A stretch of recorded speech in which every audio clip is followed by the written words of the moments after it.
আগামী ত্রয়োদশ জাতীয় সংসদ নির্বাচনের তফসিল ঘোষণার দিনক্ষণ ঠিক করেছে নির্বাচন কমিশন। দর্শক, এই বিষয়ে আরো খবর নিয়ে যুক্ত হচ্ছেন সহকর্মী ফারজানা আক্তার। ফারজানা, তফসিল ঘোষণার সঙ্গে সংশ্লিষ্ট আর কি কাজ বাকি রয়েছে, ইসির কি তথ্য রয়েছে আপনার কাছে সর্বশেষ জানাবেন বিস্তারিত।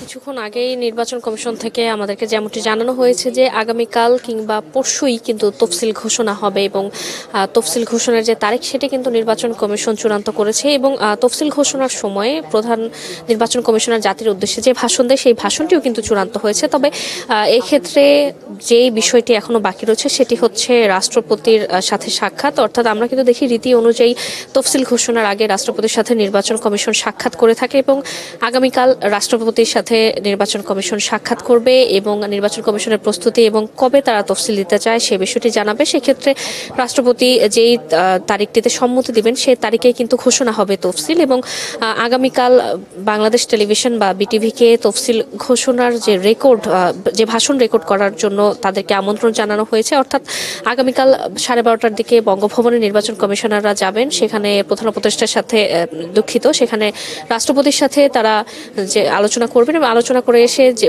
বিটিভি তাদের সেই যে তফসিলের যে রেকর্ড করা হয়ে থাকে যে প্রধান নির্বাচন কমিশনারের ভাষণ সেটি রেকর্ড করবে এবং এরপর সন্ধ্যায় অথবা পরশুদিন ঘোষণা হতে পারে। এই বিষয়টি কিন্তু এখন নির্বাচন কমিশন থেকে বলা হয়নি যে কখন হবে, সেটি রাষ্ট্রপতির সাথে দেখা হওয়ার পরই বলতে পারবে। এবং এর আগে কিন্তু আমরা দেখেছি গত পরশুদিন অর্থাৎ রোববার প্রধান উপদেষ্টার সাথে কিন্তু নির্বাচন কমিশন দেখা করেছে এই তফসিল নিয়ে এবং এবার যে ত্রয়োদশ জাতীয় সংসদ নির্বাচন এবং গণভোট একসাথে হতে যাচ্ছে সেই বিষয়ে ইসির যে প্রস্তুতি সেই বিষয়ে কিন্তু তারা প্রধান উপদেষ্টাকে অবহিত করেছেন এবং প্রধান উপদেষ্টা নির্বাচন কমিশনের যে প্রস্তুতি সেটির উপর সন্তুষ্ট হয়েছে। এবং কিছুক্ষণ আগে কিন্তু আমরা দেখেছি প্রধান নির্বাচন কমিশনার প্রধান বিচারপতির সাথে দেখা করতে গিয়েছিলেন। সেখানে এটি আসলে যে ভোটের আগে রেওয়াজ অনুযায়ী এরকম দেখা সাক্ষাৎ করে থাকেন এবং সেখানে কিন্তু প্রধান নির্বাচন কমিশনার বলেছেন যে এই সপ্তাহের মধ্যেই তফসিল।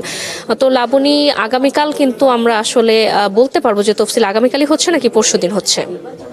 ফারজানা, ধন্যবাদ আমাদের সাথে যুক্ত থাকার জন্য। নিশ্চয়ই তফসিল সংক্রান্ত আরো তথ্য আমরা আপনার মাধ্যমে দর্শকদেরকে পরবর্তী সংবাদ সঞ্চয়গুলোতে জানাতে পারবো।